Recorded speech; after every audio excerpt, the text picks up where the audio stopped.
नमस्कार. मी पंचांगकर्ते खगोल अभ्यासक कृ सोमण. यावर्षी होळी कधी साजरी करायची याविषयी लोकांमध्ये संभ्रम निर्माण झालेला आहे. काही प्रसारमाध्यमांनी चुकीच्या बातम्या दिलेल्या आहेत.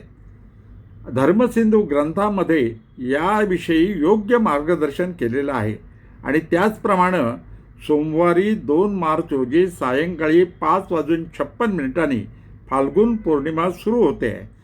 त्याच दिवशी प्रदोषकाळी फाल्गुन पौर्णिमा आहे आणि दुसऱ्या दिवशी प्रदोषकाळी फाल्गुन पौर्णिमा नाही आहे. तसंच चंद्रग्रहण आहे.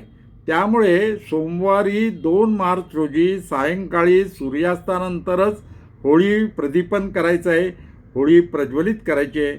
त्याच दिवशी होळी आहे. तसंच दुसऱ्या दिवशी मंगळवारी 3 मार्च रोजी धुलिवंदन, धुळवड किंवा रंगांचा उत्सव हा साजरा करायचा आहे. जरी त्या दिवशी चंद्रग्रहण असलं आणि चंद्रग्रहणाचा वेध सूर्योदयापासून सुरू होत असला तरीही धुळवड, धुलिवंदन किंवा रंगांचा उत्सव साजरा करायला हरकत नाही.